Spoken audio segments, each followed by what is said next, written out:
you down for this? If you're in the mood, we can take it to the moon. Just like a movie scene, table for two. No need to be fair, I want you instead. Hai, bertemu lagi dengan saya Suci Mahara Putri dengan NIM 21032000035 dari Prodi Agribisnis Fakultas Pertanian. Nah, pada kesempatan ini saya akan membahas lebih lanjut pada kelapa sawit, yaitu tentang tanaman menghasilkan atau yang disebut dengan TM, yang mana terdiri dari pemeliharaan tanaman dewasa, panen, dan produktivitas. Nah, langsung saja, yang pertama itu ada fase tanaman menghasilkan atau TM. Jadi tanaman menghasilkan ini pada perkebunan kelapa sawit yang mana dimulai setelah tanaman berusia sekitar 3 sampai dengan 4 tahun sejak penanamannya. Pada fase ini pohon sawit dia sudah mulai menghasilkan buah yang cukup untuk dipanen secara ekonomis, dan masa produktif ini dia hanya dapat bertahan hingga 25 sampai dengan 30 tahun saja. Namun kembali lagi tergantung dari pemeliharaan dan kondisi pada lingkungannya. Secara umum terdapat 3 fase penting pada tanaman menghasilkan. Yang pertama itu fase awal pada tanaman menghasilkan, yaitu pada tahun ke-4 hingga ke-8. Pada fase ini produksi buah sudah meningkat secara bertahap. Dan yang kedua, pada fase produktivitas puncak, yaitu pada tahun ke-8 hingga ke-18. Pada fase ini, produksi buah berada pada titik yang tertinggi. Nah, yang ketiga yaitu pada fase menurun. Nah, pada fase ini sekitar tahun ke-19 hingga ke-25 atau sampai dengan ke-30, produksi sudah mulai menurun, yaitu diakibatkan oleh faktor usia dari tanamannya. Yang kedua, pemeliharaan tanaman menghasilkan.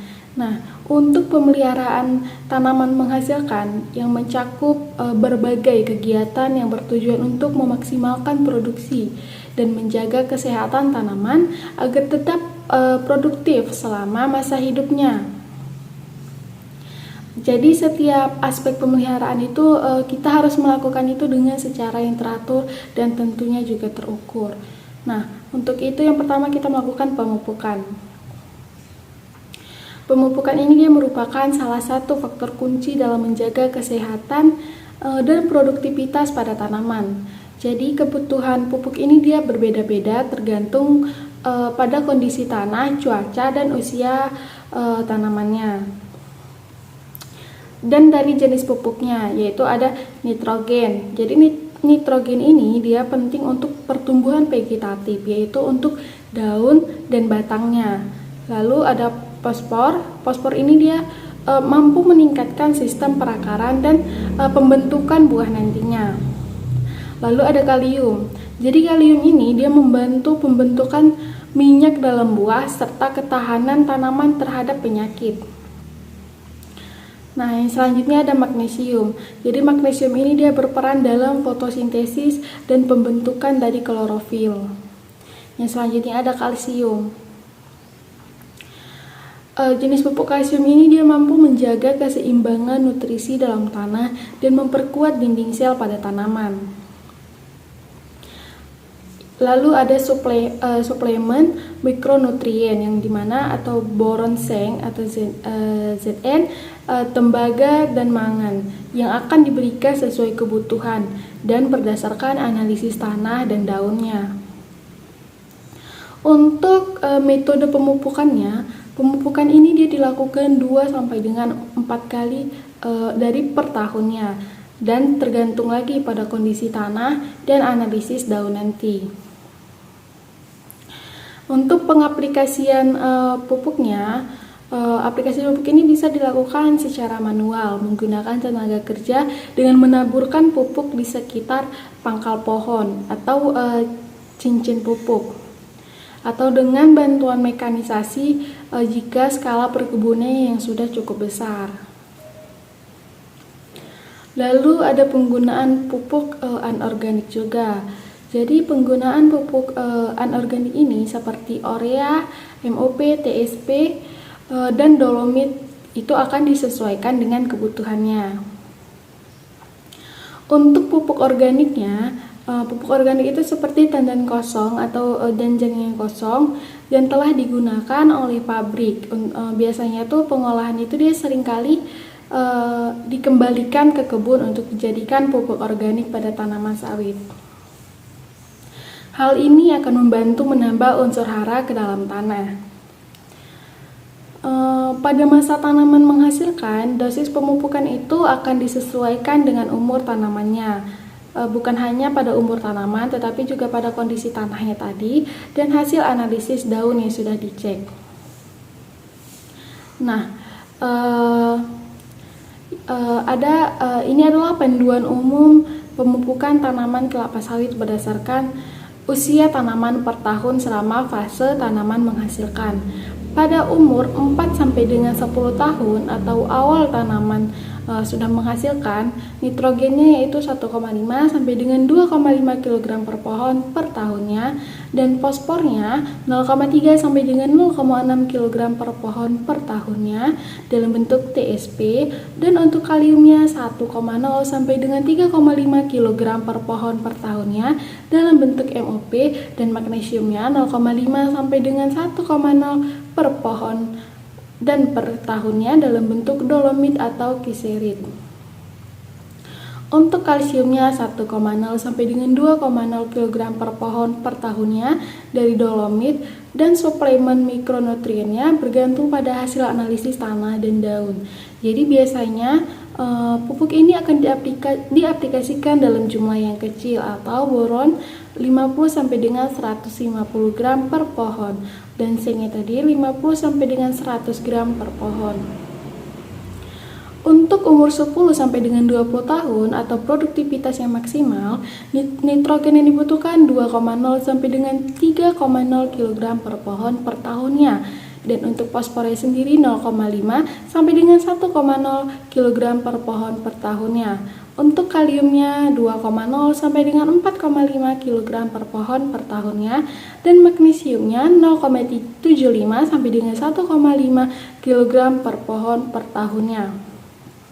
Dan untuk kalsiumnya 1,0 sampai dengan 2,5 kg per pohon per tahunnya. Dan suplemen mikronutriennya tetap mengikuti hasil dari analisis daun dan tanah. Nah, untuk umur 20 tahun ke atas atau menjelang replanting, jadi nitrogen yang dibutuhkan 1,5 sampai dengan 2,0 kg per pohon per tahunnya, dan fosfornya 0,3 sampai dengan 0,5 kg per pohon per tahunnya dalam bentuk TSP, dan kaliumnya 1,0 sampai dengan 3,0 kg per pohon per tahunnya dalam bentuk MOP, dan magnesiumnya 0,5 sampai dengan 1,0 kg per pohon per tahunnya. Untuk kalsiumnya ada 1,0 sampai dengan 2,0 kg per pohon per tahunnya, dan suplemen mikronutriennya dapat diaplikasikan atau dikurangi jika produktivitasnya sudah menurun. Untuk pemupukan organiknya, tandan kosong ini akan diaplikasikan di sekitar pohon sebagai mulsa atau menambah bahan organik. Umumnya diberikan sekitar 40 sampai dengan 60 ton per hektar, dan ini per tahunnya. Namun tergantung lagi dari hasil produksi pabrik dan ketersediaan dari pabriknya sendiri. TSP dan MOP adalah jenis pupuk organik yang digunakan untuk menyediakan unsur hara penting bagi tanaman sawit. Nah, adapun penjelasannya tentang TSP atau triple super phosphate ini adalah TSP ini pupuk yang mengandung unsur fosfor dan dalam bentuk fosfat P2O5 dengan konsentrasi sekitar 44 sampai dengan 46%. Jadi fosfor ini sangat penting untuk pengembangan sistem perakaran, pembentukan bunga dan pembentukan buah nanti. Jadi TSP ini biasanya digunakan pada tahap pertumbuhan awal tanaman dan selama masa produksi untuk memperkuat akar dan meningkatkan efisiensi penyerapan nutrisi lainnya. Nah, setelah TSP yang kedua ada MOP atau Marit of Potash. Jadi MOP ini adalah pupuk yang mengandung unsur kalium. Jadi unsur kalium ini dia dalam bentuk kalium klorida atau KCI. Dengan kandungan kalium sekitar 60%, kalium ini dia membantu tanaman dalam pembentukan buah, juga meningkatkan kualitas hasil panen dan memperkuat daya tahan. Jadi dia mampu juga memperkuat daya tahan tanaman terhadap penyakit serta kondisi cuaca yang ekstrem. MOP ini dia umumnya digunakan pada tanaman yang menghasilkan untuk mendukung pertumbuhan buah dan meningkatkan kandungan minyak pada tanaman kelapa sawit. Nah, untuk pengendalian gulma pada TM. Pengendalian gulma ini dia sangat penting untuk mencegah tanaman saingan yang bisa mengambil nutrisi, air dan cahaya dari kelapa sawit. Jadi gulma ini juga bisa menjadi sarang bagi hama nantinya. Oleh karena itu kita harus melakukan yang namanya pengendalian pada gulma. Nah, untuk metode pengendalian gulmanya bisa digunakan dengan metode yang manual. Jadi manual itu dengan cara penyiangan yang menggunakan sabit atau alat mekanis. Dan untuk cara kimianya yaitu menggunakan herbisida seperti paraquat dan glyphosate untuk membunuh gulma di sekitar tanaman sawit. Nah, pengendalian gulma secara kimia herbisida ini dia digunakan untuk mengendalikan gulma lebih secara efektif, terutama di sekitar piringan pohon atau area sekitar pangkal pohon kelapa sawit. Penggunaan herbisida ini dia akan diukur berdasarkan dosis dari per hektar luasnya tanaman sawit. Ada jenis dari herbisida dan dosisnya sendiri. Seperti yang paraquat tadi atau herbisida kontak, dia fungsinya untuk membunuh gulma daun lebar dan rumput-rumputan secara cepat, yaitu dengan cara kontak langsung. Untuk pengaplikasiannya sendiri digunakan 2 sampai dengan 3 kali per tahun. Namun tergantung lagi pada tingkat pertumbuhan dari gulmanya tadi. Nah, paraquat ini diaplikasikan di sekitar piringan atau jalur jalan pada tanaman yang berumur muda dan dewasa. Nah, yang kedua ada glyphosate atau herbisida sistematik. Jadi fungsinya itu untuk membunuh gulma daun lebar dan rumput hingga ke akarnya dengan cara sistematik atau dia akan diserap oleh tanaman dan mematikan seluruh bagiannya. Nah, untuk pengaplikasiannya sendiri biasa itu digunakan 2 sampai dengan 3 kali per tahun. Namun tergantung lagi pada kondisi dari gulmanya. Untuk dosis yang lebih tinggi dapat digunakan jika gulma sudah termasuk parah. Dan glyphosate ini dia efektif dalam membersihkan area sekitar piringan pohon atau jalur di antara barisan antar tanaman. Nah, yang ketiga itu ada metsulfuron metil, di mana ini adalah herbisida sistematik yang selektif. Nah, fungsinya adalah dia sangat efektif terhadap gulma yang berdaun lebar dan semak, serta beberapa spesies dari rumput yang lainnya. Untuk pengaplikasiannya biasanya itu digunakan 1 sampai dengan 2 kali per tahunnya, terutama di area dengan infestasi gulma semak dan kerumputan yang lebih kuat. Yang keempat, aminopiralit atau herbisida sistematik, yang dimana fungsinya sangat efektif untuk mengendalikan gulma keras seperti semak dan perdu yang sulit diberantas oleh herbisida biasa. Nah, pengaplikasiannya itu dia digunakan 1 sampai dengan 2 kali per tahun pada area dengan investasi gulma semak yang cukup berat. Untuk frekuensi aplikasi berdasarkan umur tanaman, biasanya tuh pada umur 4 sampai dengan 10 tahun atau pada awal tanaman menghasilkan. Nah, herbisida kontak ini digunakan untuk membunuh gulma secara cepat pada tahap vegetatif awal.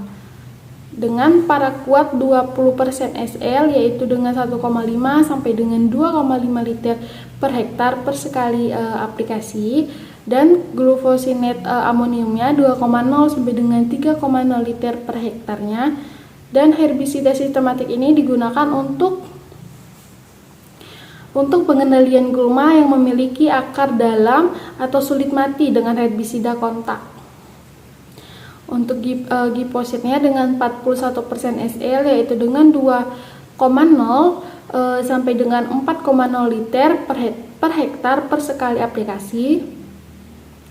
Dan pengaplikasian herbisida ini dilakukan 2 sampai dengan 4 kali per tahunnya. Namun tergantung lagi pada tingkat pertumbuhan gulma dan intensitas investasi gulma di lahan.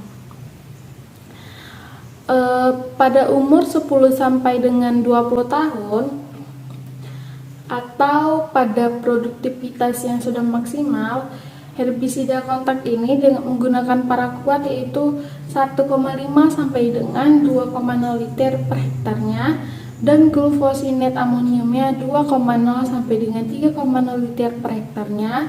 Dan herbisida sistematiknya yaitu ada glifoset 3,0 sampai dengan 4,5 liter per hektarnya, dan tergantung lagi pada kondisi dari gulmanya.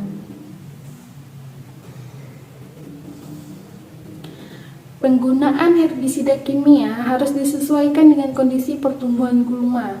Jadi pada umur ini, gulma itu cenderung lebih mudah dikendalikan karena kanopi pohon kelapa sawit mulai lebih rapat dan mengurangi cahaya yang masuk ke tanah, sehingga akan menghambat pertumbuhan dari gulma itu sendiri.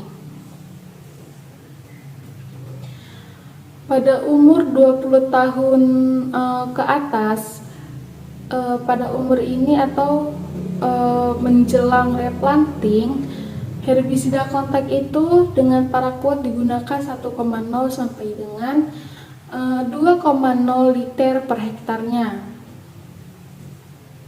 Dan untuk glufosinet amoniumnya 1,5 sampai dengan 2,5 liter per hektar, dan herbisida sistematiknya dengan glifoset yaitu 2,0 sampai dengan 3,5 liter per hektarnya, dan tergantung lagi pada kondisi gulma dan jenisnya. Untuk penutup tanah atau cover crops atau legum penutup tanah seperti Mucuna breteata sering digunakan untuk menekankan pertumbuhan gulma sekaligus memperbaiki kesuburan tanah melalui penambahan nitrogen.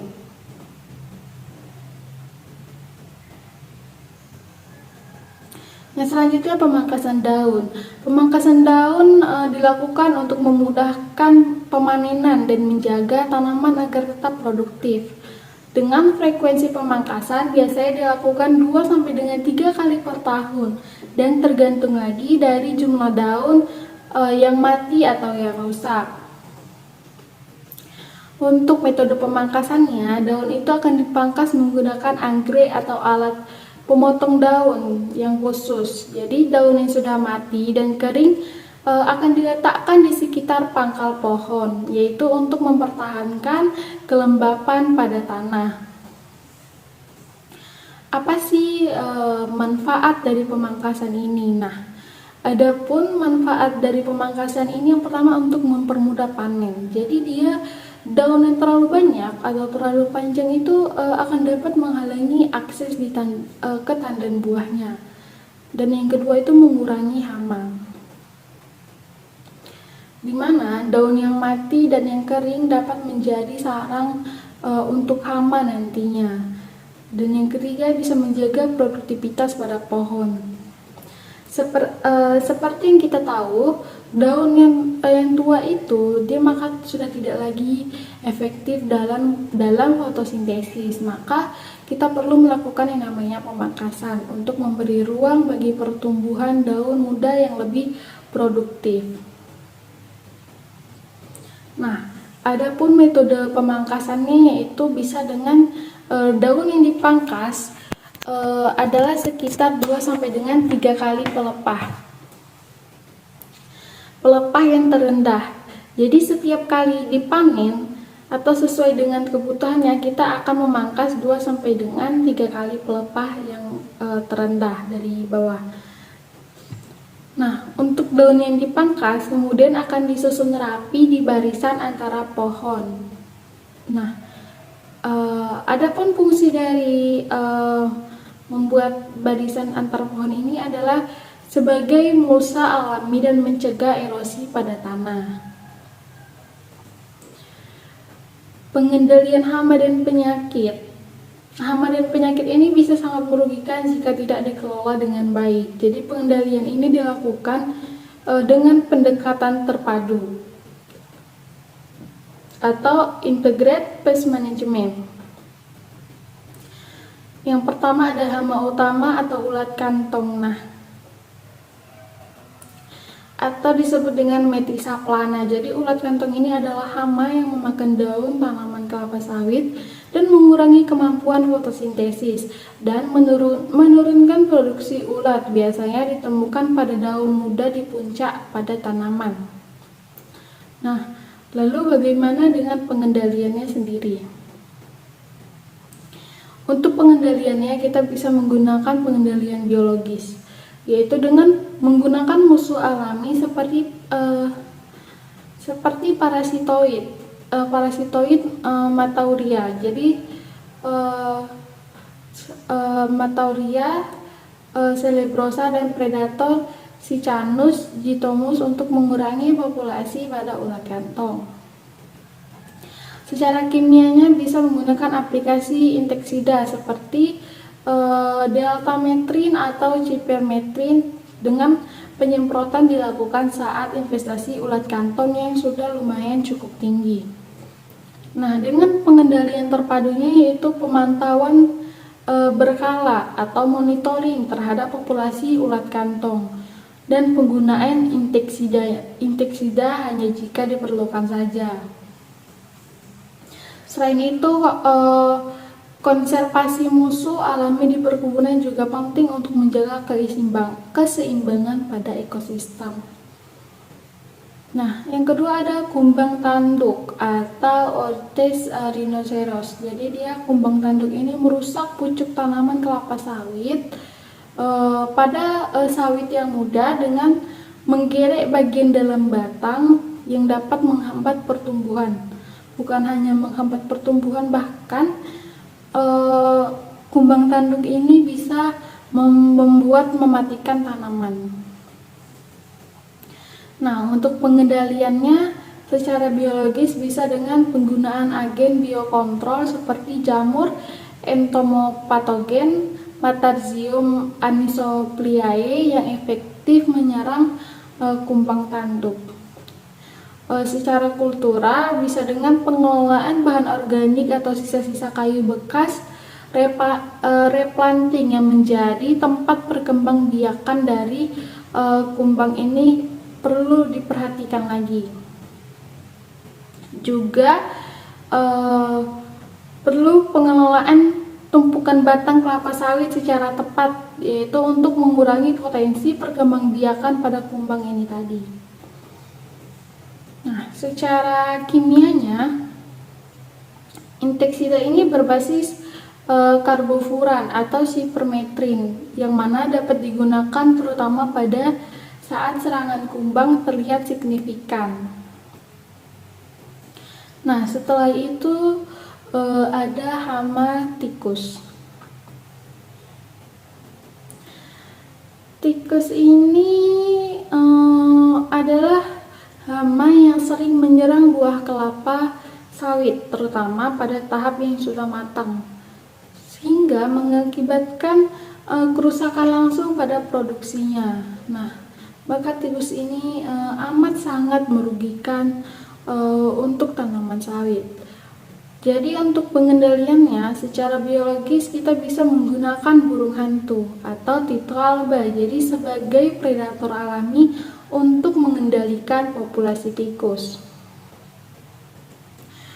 Untuk burung hantu ini dia sangat efektif dalam mengurangi jumlah tikus di perkebunan secara berkelanjutan. Nah, untuk mekanisnya kita bisa menggunakan perangkap tikus seperti perangkap mekanis atau lem tikus di sekitar area tanaman. Jadi kita bisa membuat perangkap tikus gitu untuk melakukan secara mekanisnya. Nah, untuk kimianya kita bisa menggunakan redontisida seperti warfarin atau Bloridovakum yang dapat digunakan dalam keadaan yang darurat. Namun ini dia harus dipantau secara ketat untuk menghindari dampak negatif pada hewan liar lainnya, karena kan kalau kita menggunakan ini bisa saja nanti yang terkena bukan hanya tikus tetapi hewan-hewan liar yang ada di sekitar tempat tersebut. Nah, untuk penyakit utamanya yaitu ada Ganoderma boninens atau busuk pangkal pada batang. Jadi Ganoderma ini adalah penyakit jamur yang menyebabkan busuk pada pangkal batang kelapa sawit, sehingga dia dapat menyebabkan kematian tanaman. Dan penyakit ini pun dia menyebar melalui tanah dan material tanaman yang terinfektasi. Nah, jadi ini juga lumayan berbahaya untuk tanaman kelapa sawit. Nah, untuk pengendaliannya bisa dilakukan secara kultural, yaitu sanitasi kebun. Nah, kita akan mensanitasi kebun dengan membersihkan sisa-sisa batang atau tanaman-tanaman yang sudah mati atau yang sudah terinfeksi oleh Ganoderma tadi. Jadi hal ini bertujuan untuk mencegah penyebaran jamur melalui kontak fisik dengan tanaman yang masih sehat atau yang belum terkena oleh jamur ini. Secara kimianya bisa dengan penggunaan fungisida, yaitu dapat diaplikasikan sebagai upaya pengendalian. Namun, hasilnya masih terbatas jika infeksi sudah terlalu parah. Tridoderma ini adalah agen hayati yang bekerja sebagai antagonis terhadap jamur Ganoderma tadi. Dia akan membantu dalam mencegah penyebarannya. Nah, tapi bisa juga dilakukan secara biologis, yaitu dengan pengaplikasian jamur antagonis Trichoderma pada akar tanaman untuk mencegah perkembangan dari Ganoderma tadi. Jadi dia penanaman bibit yang tahan terhadap Ganoderma juga dianjurkan pada area yang sudah terinfeksi berat. Nah, yang selanjutnya pengelolaan terpadu. Kita bisa melakukan pengawasan ketat melalui inspeksi rutin terhadap tanaman, terutama pada tanaman yang sudah berumur 10 tahun ke atas. Jadi dia dengan melakukan pemotongan dan pembakaran tanaman yang terinfeksi berat, sehingga bisa menjadi tindakan terakhir untuk menghentikan penyebaran pada penyakit. Untuk pengendalian terpadu hama dan penyakit atau yang disingkat dengan PHT, jadi pengendalian terpadu ini melibatkan kombinasi metode pengendalian biologis, kultural, dan kimia untuk menekankan populasi hama dan pengembangan penyakit dengan tetap menjaga keseimbangan pada ekosistem. Selain itu kita juga bisa memonitoring, melakukan pengawasan rutin terhadap hama dan penyakit di perkebunan, serta penerapan strategi pengendalian yang bagaimana dan yang berlanjutan sehingga akan memberikan hasil yang lebih optimal untuk pengendalian dari penyakit ini.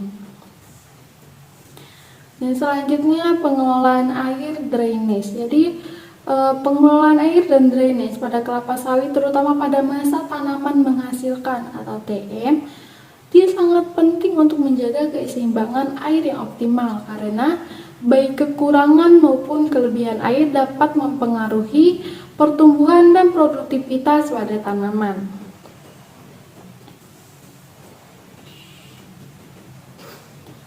Nah, mengapa mempengaruhi pertumbuhan dan produktivitas pada tanaman? Karena pengelolaan air kelapa sawit memerlukan curah hujan optimal antara 1.800 hingga 2.500 mm per tahun yang terdistribusi secara merata. Jadi pada kondisi ini di mana curah hujan tidak mencukupi seperti di musim kemarau dan irigasi harus dilakukan untuk menjaga produktivitas pada tanaman. Jadi irigasi pada musim kemarau seperti kebutuhan air per tanaman kelapa sawit memerlukan sekitar 130 sampai dengan 150 liter air per hari dan per pohonnya pada musim saat kemarau. Jadi dengan asumsi musim kemarau berlangsung yaitu sekitar selama 3 sampai dengan 4 bulan atau dalam waktu 120 hari, total air yang dibutuhkan per pohon adalah sekitar 15.600 sampai dengan 18.000 liter per tahunnya. Nah, jadi sistem irigasi yang digunakan bisa dengan irigasi tetes atau drip irrigation atau efisiensi karena air ini diberikan langsung ke akar tanaman dalam jumlah yang kecil, tetapi dia terus menerus sehingga irigasi ini akan meminimalkan pemborosan air terutama pada lahan yang kering. Nah, untuk frekuensinya dijalankan setiap hari selama masih musim kemarau. Nah, lalu ada irigasi sprinkler yaitu dengan air yang disemprotkan dalam bentuk tetesan kecil di area sekitar tanaman atau seperti meniru pada hujan. Nah, frekuensinya ini bergantung pada kekeringan. Jadi irigasi sprinkler ini dilakukan dalam 1 sampai dengan 2 kali per minggunya dengan total air yang diberikan per sekali aplikasinya adalah sekitar 3.000 sampai dengan 4.000 liter per hektarnya. Frekuensi irigasi berdasarkan kondisi tanah, yaitu yang pertama ada pada lahan kering atau yang berpasir. Irigasi ini diperlukan lebih sering dengan frekuensi 2 kali sampai dengan 3 kali seminggu atau bahkan lebih. Dan untuk lahan yang gambut atau tanahnya yang liat, lahan ini memiliki daya simpan air yang lebih tinggi. Jadi irigasi ini mungkin hanya diperlukan 1 sampai dengan 2 kali per minggu selama musim kemaraunya. Nah, untuk pengelolaan drainase, jadi dia pengelolaan drainase yang baik maka akan sangat penting untuk mencegah genangan air yang bisa menyebabkan kondisi anaerob atau kekurangan oksigen pada akar nanti. Selain itu, pengelolaan drainase yang baik, jika tidak baik dia akan menghambat pertumbuhan pada tanaman dan memicu serangan penyakit seperti ganoderma yang ada dijelaskan di atas tadi.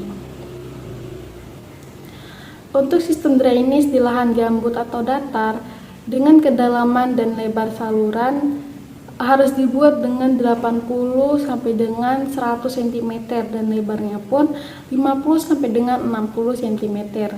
Jadi kedalaman ini cukup untuk memastikan air yang berlebih dapat dialirkan dari permukaan tanah. Untuk di lahan datar atau yang non gambut, kedalaman saluran drainase bisa lebih dangkal, yaitu sekitar 50 sampai dengan 80 cm. Namun tergantung lagi dari kondisi tanah dan dari curah hujannya juga.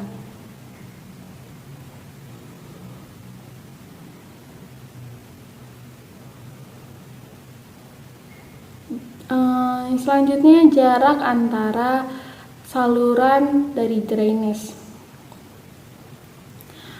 Umumnya, jarak antar saluran drainase adalah 30 sampai dengan 50 meter, tergantung pada topografi dan tekstur pada tanahnya. Nah, untuk frekuensi pembersihan dan pemeliharaan dari drainase, yang pertama itu ada pembersihan saluran pada drainase, yang mana pembersihan ini dilakukan setidaknya 2 kali per tahun, terutama sebelum dan setelah saat musim hujan. Tujuannya yaitu untuk memastikan saluran ini agar tidak tersumbat oleh lumpur, gulma, atau sampah organik lainnya yang terikut. Nah, untuk pemeliharaan rutinnya, saluran drainase ini harus dipantau setiap bulan untuk memastikan tidak ada genangan yang dapat menyebabkan pembusukan pada akar. Nah, pengelolaan air, bagaimana dengan pengelolaan air di lahan yang berbukit? Nah, yaitu dengan pembuatan terasering. Pada lahan yang miring, terasering ini akan dibangun untuk memperlambat aliran air dan mencegah terjadinya erosi. Nah, untuk saluran konturnya, saluran drainase ini dibuat sejajar dengan kontur lahan untuk mengurangi kesempatan aliran air yang akan mencegah erosi dan mengarahkan air yang berlebih ke saluran yang utama. Bisa juga dengan melakukan penggunaan kolam penampungan atau water reservoirs. Jadi penampungan air hujan di beberapa perkebunan, kolam penampung air ini dibangun untuk menampung air hujan yang dapat digunakan selama musim kemarau.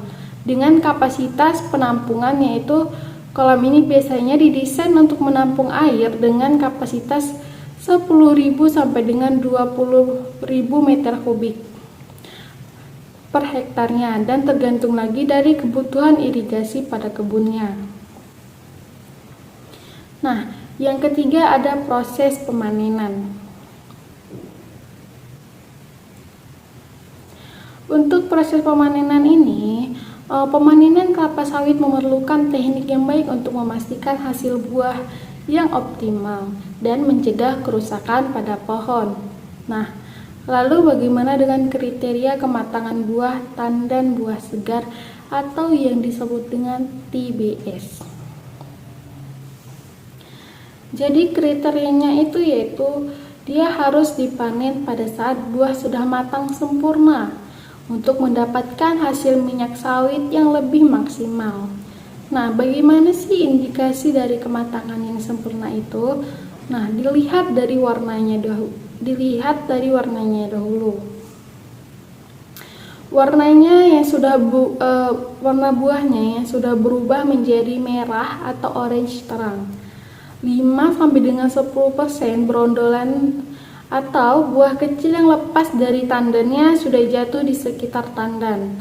Nah, jadi untuk kualitas buahnya, jika dipanen terlalu awal atau terlalu cepat sehingga dia kandungan minyaknya belum maksimal.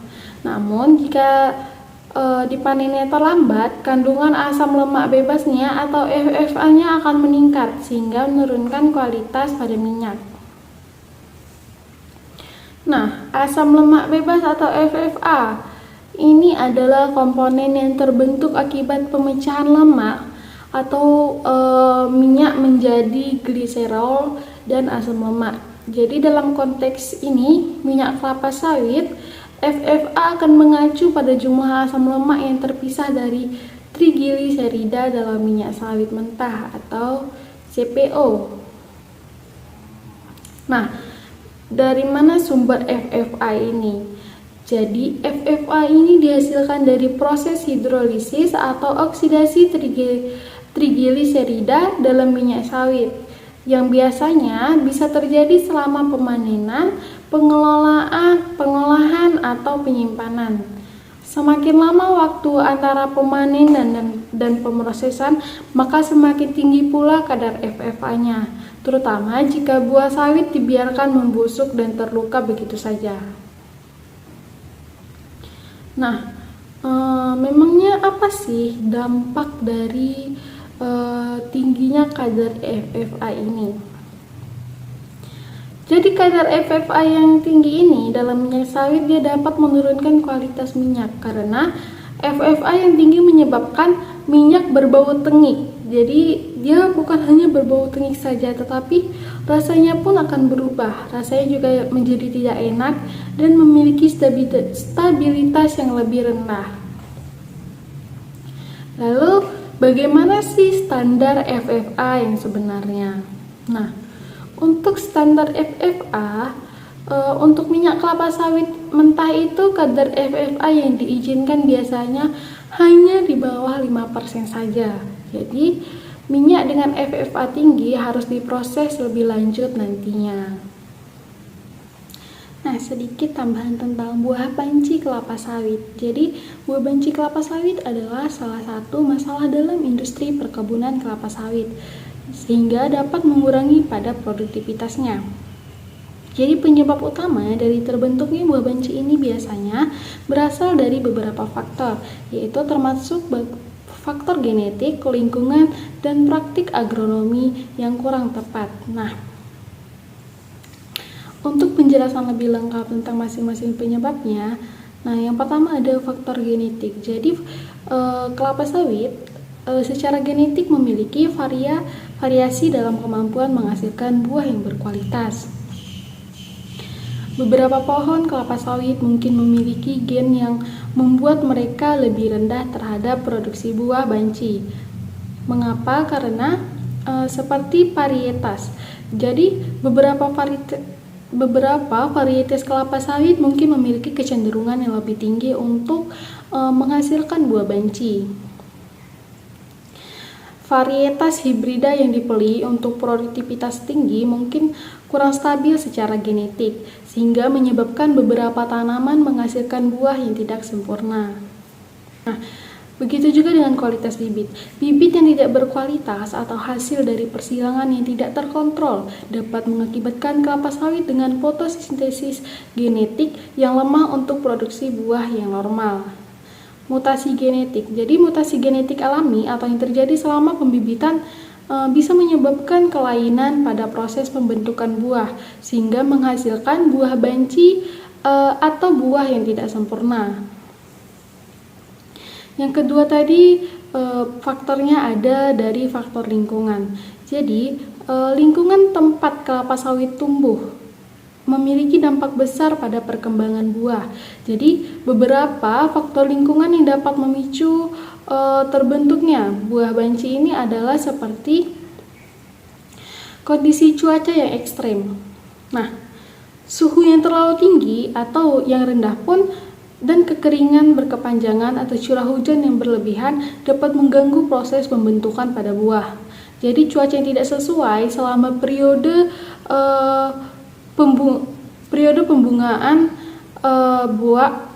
pembungaan hingga pematangan buah dapat menyebabkan malformasi pada buah. Juga seperti stres air. Nah, kekurangan atau kelebihan air di tanah dapat menyebabkan pohon kelapa sawit mengalami stres, sehingga menghambat perkembangan bunga dan buah secara optimal. Jadi kekurangan air ini dapat menyebabkan kegagalan dalam proses penyerbukan atau pematangan buah, sementara kelebihan air juga bisa merusak sistem dari akarnya. Faktor dari kualitas tanah juga termasuk. Jadi tanah yang miskin akan nutrisi, terutama kekurangan unsur hara penting seperti nitrogen, kalium, dan fosfor, dia akan mempengaruhi perkembangan buah. Selain itu, tanah dengan aerasi yang buruk, terlalu padat atau terlalu asam atau alkalis, dia akan dapat memperlambat penyebaran nutrisi oleh tanaman. Nah, ada juga dari sinar matahari. Jadi, kelapa sawit ini dia memerlukan sinar matahari yang cukup untuk fotosintesis yang lebih optimal. Jika pohon mendapatkan sinar matahari yang kurang, jadi proses pertumbuhan buah bisa terganggu sehingga menyebabkan produksi buah akan tidak sempurna. Nah, yang ketiga faktor agronomi. Praktek agronomi yang tidak tepat juga berkontribusi besar terhadap terbentuknya buah banci tadi. Nah, ada beberapa kesalahan umum termasuk pemupukan yang tidak tepat sehingga menyebabkan terbentuknya buah banci. Pemupukan yang tidak sesuai dengan kebutuhan tanaman baik dari segi dosis maupun jenis pupuk bisa mempengaruhi pertumbuhan pohon dan kualitas pada buahnya. Jadi pemupukan yang kurang tepat ini dia dapat menyebabkan tanaman itu kekurangan nutrisi yang penting untuk pembentukan buah yang sehat. Nah, untuk pengelolaan penyerbukannya, proses penyerbukan kelapa sawit bergantung pada serangga seperti kumbang penyerbuk. Jadi, jika ada gangguan dalam populasi serangga penyerbuk seperti penggunaan pestisida yang tidak tepat, penyerbukan ini bisa terganggu sehingga menyebabkan buah yang tidak berkembang sempurna atau buah banci tadi. Pemangkasan yang buruk. Pemangkasan daun dan tandan buah yang tidak tepat dapat mengganggu keseimbangan nutrisi dan energi dalam pohon. Jadi jika terlalu banyak daun dipangkas, fotosintesis ini akan terganggu dan pohon tidak bisa menghasilkan buah yang lebih berkualitas. Lalu kita perlu melakukan pengelolaan hama dan penyakit. Jadi serangan hama dan penyakit yang tidak dikelola dengan baik juga dapat menyebabkan stres pada tanaman dan mempengaruhi kualitas buah nantinya. Seperti hama kumbang merah atau penyakit jamur juga bisa menyerang tanaman dan mengganggu perkembangan buah dan menyebabkan buah banci. Nah, mungkin sekian saja penjelasan dari saya tentang tanaman yang menghasilkan. Kurang lebih saya mohon maaf. Wabillahi taufiq wal hidayah. Wassalamualaikum warahmatullahi wabarakatuh.